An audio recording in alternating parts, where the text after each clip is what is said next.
Hello guys, welcome back to my channel vlog with Ankita. আশা করি তোমরা সবাই খুব ভালো আছো। দিনটা ছিল একটা উইকেন্ডের শনিবারের রাত। তো বন্ধুরা মিলে সবাই আমরা ডিসাইড করেছিলাম যে আজকে ইভিনিংয়ে একটুখানি বসা হবে, বাট আনফর্চুনেটলি আজকে সকালবেলায় আমার বাড়িতে মানে যুদ্ধ চলেছে পুরো।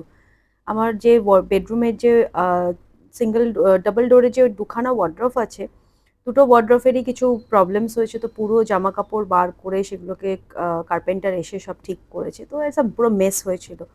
তো যাই হোক, সেসব করে সকালবেলা অরিন্দ্র অনেকটাই হেল্প করেছে।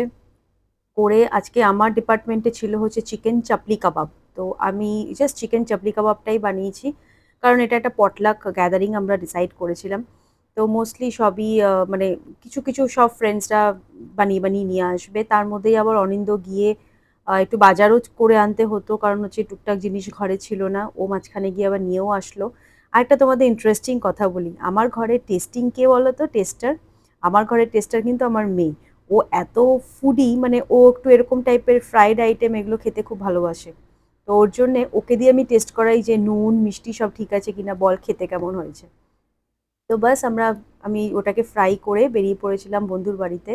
আর ওর বাড়িতে বাচ্চারা যেতে সব থেকে যেটা এনজয় করে সেটা হচ্ছে, ওর বাড়িতে একটা সুইট অ্যান্ড কিউট ডগ আছে। তো ওর জন্য আর মানে এত লাভেবল, মানে এত সুন্দর, মানে ও এক কামড়ানো তো দূরের কথা, আর মানে টু গুড এক কথায়। মানে আমি যে একটু ভয় পাই, আমিও ওর কাছে একদম গিয়ে ওর সাথে আরামসে বসি। তো এই হচ্ছে আমাদের স্টার্টারের menu: fish fry, chicken chapli kebab, তার সাথে একটা chickpea salad, dry type chilli chicken, egg devil, and একটুখানি সফট ড্রিঙ্কস অ্যান্ড অল, ওগুলো তো থাকেই আর কি। তো এই ডিনার মানে এইটা হচ্ছে স্ন্যাক্স। তারপরে ডিনারে ছিল হচ্ছে এগ কষা। আমার এক ফ্রেন্ড হাজবেন্ড এগ কারি, দুর্দান্ত এগ কারি বানায়। তো সে এগ কারি বানিয়ে নিয়ে এসেছিল, আর বাচ্চাদের জন্য চিকেন কষা ছিল। আর কারণ একটুখানি এই এত হেভি স্ন্যাক্সের পর একটুখানি এইসব খেলে, একটু রাইস রাত্রিবেলা খেলে ভালো হয় আর কি।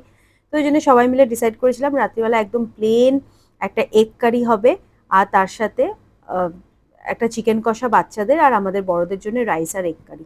তো যাই হোক, ডিনার ফিনার করে এই দেখো ছেলেরা ওখানে কিচেনে দাঁড়িয়ে ছিল। ওরা টুকটাক বলছিল আমরা প্রচুর হেল্প করব, প্রচুর হেল্প করব। যা হয় আড্ডা মারা প্লাস পেছনে সবার সবার পিছনে লাগা, এই করে করেই আমাদের সুন্দর একটা ইভিনিং আমরা টাইম স্পেন্ড করলাম। তো চলো, আজকের ব্লগটা এই অবধি। যদি ভালো লেগে থাকে please do like, share and subscribe.